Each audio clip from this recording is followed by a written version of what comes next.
یہ خطباء کا انداز خطابت کیسا ہونا چاہیے؟ کوئی میرے جیسا نہ ہو، جو اچھا ایک سلجھا ہوا انداز ہے وہ ہو، کیسا ہو جیسا رسول اللہ صلی اللہ علیہ وسلم کا تھا۔ نبی علیہ السلام کا انداز کیسا تھا؟ بس 3 حدیثوں پر غور کر لیجیے، 3 حدیثوں پر۔ نمبر 1 صحیح مسلم کی حدیث ہے کہ اللہ کے نبی جو واعظ کرتے، خطبہ دیتے تو اعلیٰ صوت ہو، آپ کی آواز اونچی ہوتی، اور وحمر وجہ، اور آپ کا چہرہ سرخ ہو جاتا، اور وانتفخت اوداجہ، آپ کی رگیں پھول جاتی، اور آپ کی کیفیت کیا ہوتی؟ کأنہ منذر جیش، کہ گویا آپ اپنے سننے والوں کو کسی لشکر سے ڈرا رہے ہیں کہ لوگوں لشکر حملہ کرنے والا۔ اس وقت ایک کمانڈر کی کیفیت کیا ہوتی؟ اس میں کتنا اخلاص ہوتا ہے، کتنا درد ہوتا ہے، یہ آپ کی کیفیت ہوتی۔ دوسری حدیث فرمایا کہ انما انا لکم بمنزلۃ الوالد، جب میں تمہیں سمجھا رہا ہوتا ہوں، تم کو علم دیتا ہوں، تو میں تمہارے لیے تمہارے والد کے مقام پر ہوتا ہوں۔ ایک خطیب اپنے سننے والوں کو اپنی اولاد تصور کرے اور اپنے آپ کو ان کا والد تصور کرے، جو اخلاص والی کے دل میں اپنی اولاد کا ہوتا ہے، وہ درد اور اخلاص پیدا کرے۔ اور تیسری حدیث نبی علیہ السلام کی، آپ نے ارشاد فرمایا کہ میرے تمہارے واعظ کی جو مثال ہے وہ یہ ہے کہ ایک شخص آگ جلائے اور آگ جلا کر وہاں سے چلا نہ جائے، بلکہ وہاں بیٹھ جائے۔ پروانے یقیناً آئیں گے اور وہ پروانے آگ میں داخل ہونے کی کوشش کریں گے، تم وہاں بیٹھ جاؤ، وہ شخص وہاں بیٹھ جائے اور پروانوں کو ہٹائے، پروانوں کو ہٹائے تاکہ کوئی پروانہ آگ میں جل نہ جائے۔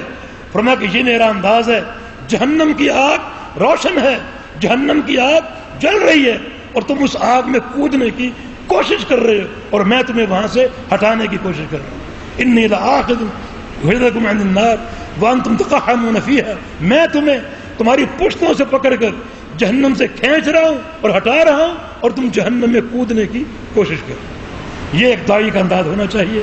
پیارے پیغمبر محمد رسول اللہ صلی اللہ علیہ وسلم کی 23 سالہ زندگی کے واعظ، کسی ایک واعظ میں پیغمبر علیہ السلام نے صحابہ کو ہنسایا ہو؟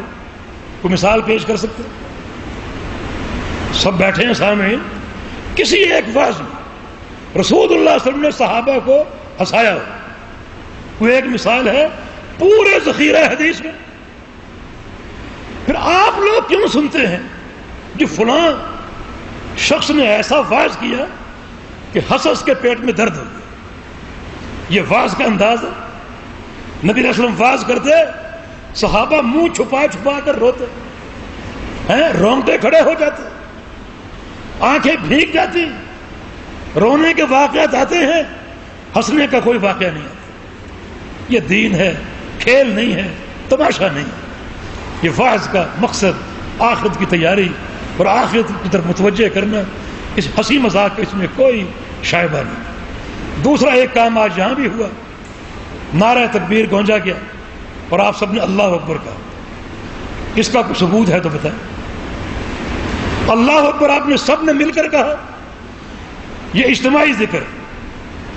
کیا اجتماعی ذکر کتاب و سنت سے ثابت ہے؟ اجتماعی ذکر، جو شخص کہے گا نعرہ تکبیر، اس کا کیا مقصد ہے؟ سب مل کر اللہ اکبر کہیں۔ اور یہ کہا جاتا اللہ کے بندو، نعرہ تکبیر جب لگاتے ہو تو یہ خطیب کے لیے ہلاکت ہے۔ اپنے آپ کو بڑا سمجھتا ہے، اس میں تکبر پیدا ہوتا ہے کہ پتہ نہیں میں نے کیا کہہ دیا، میں کیا بن گیا کہ نعرے لگ رہے ہیں۔ اور پھر وہ فخر کرتے ہیں کہ کل میں نے تقریر کی، بڑے نعرے لگے، بڑے نعرے لگے۔ اور خطیب کہتا ہے کہ نعروں کا آواز اتنا ہلکا، پھر وہ اور زور سے نعرہ تکبیر کہتے ہیں، اور مجمع اور زور سے اللہ اکبر کہتے ہیں۔ پھر خطیب کہتا ہے کہ وہاں سے آواز نہیں ہے، اس کونے سے۔ پھر کہتے ہیں پھر کہتا ہے وہاں سے آواز نہیں ہے، اس کونے سے نہیں ہے۔ ایک خطیب کو میں نے یہ کہتے ہوئے سنا، اللہ اکبر اتنی زور سے کہو، اتنی زور سے کہو، آواز یہاں سے نکلے اور سامنے کوئی مسجد تھی بریلویوں کی، وہاں تک جائے اور وہاں کی دیواروں کو پھاڑ کر، اور جو مولوی ہے اس کے گھر کی دیواروں کو پھاڑ کر اس کے کمروں کی دیواروں کو پھاڑ کر، سردی کا موسم تھا، اس کے لحاف کو پھاڑ کر، اس کے کانوں کے پردوں کو پھاڑ کر لوگ ہنس رہے. یہ دعوت ہے یا کھیل؟